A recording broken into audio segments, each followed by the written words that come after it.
जोधपुर से। भाजपा प्रदेश अध्यक्ष Satish Poonia Jodhpur circuit house पहुंचने पर मंगलवार को कार्यकर्ता ने स्वागत किया। प्रदेश अध्यक्ष सतीश पूनिया मीडिया से वार्ता करते हुए उन्होंने कहा कि राजस्थान सरकार व अशोक गहलोत की सरकार पूर्णतः फेलियर है। उन्होंने बिजली संकट पर तर्ज कसते हुए कहा कि राजस्थान सरकार पहले से ही सोचती तो राजस्थान में बिजली संकट उत्पन्न नहीं होता। यह जरूर है बरसात के कारण खदानों में पानी भरा गया जिससे कोयले की कमी आई, लेकिन राजस्थान सरकार इससे पहले सोचकर कोयले का स्टॉक करती है और राजस्थान की जनता को राहत प्रदान करती है। उन्होंने कहा कि राजस्थान की सरकार ने सोलर प्लांट का हब बनाने की बात कही थी, लेकिन अभी तक तो किसी तरह की चर्चा वास्तविक स्थिति नहीं बताई। नीट की परीक्षा को लेकर बत्तीलाल पर कहा कि राजस्थान सरकार खनिज माफिया, शिक्षा माफिया और नकल माफिया को सह दे रही है।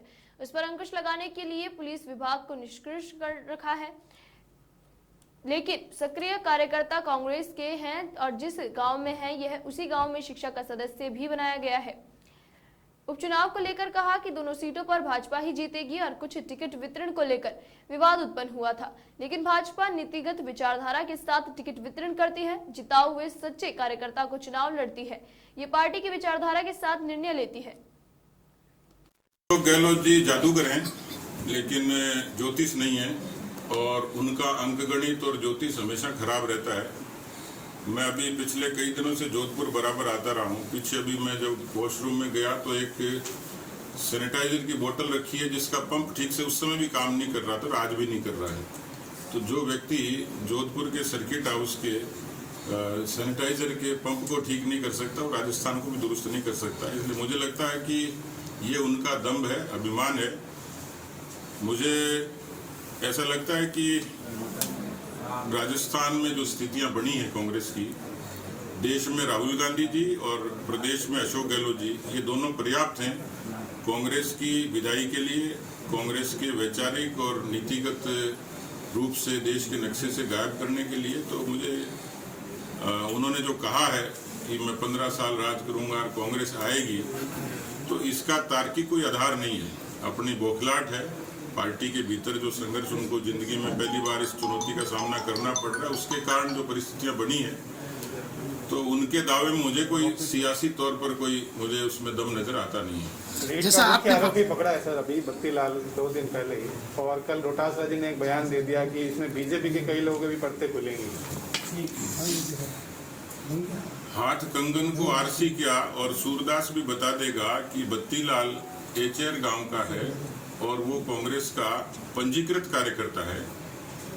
आप यदि उसकी प्रोफाइल पे जाओगे तो वो कांग्रेस के झंडे के साथ जिंदाबाद लगाते हुए दिख जाएगा।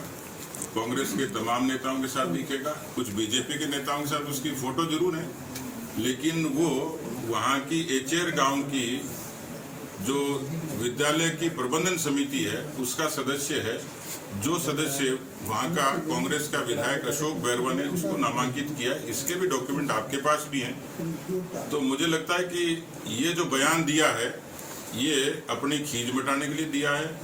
अब कुछ चीज बाकी नहीं रही है। खुद मुख्यमंत्री ने एडमिट किया है कि नकल हुई है।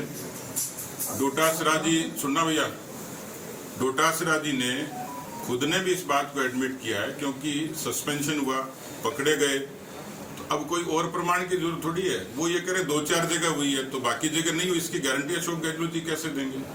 अब बत्तीलाल पकड़ा गया तो बत्तीलाल तो छोटा सा इसका एक एलिमेंट है, उसके तार कहाँ तक जुड़े होंगे इसका कोई और छोर नहीं है। तो इसलिए हमने कहा है। अब उन्होंने कहा कि ठठेरे की बिल्ली खुड़के से नहीं डरती। ठठेरा कौन है भाई और बिल्ली कौन है, पहले तो ये बताओ। हालांकि मैंने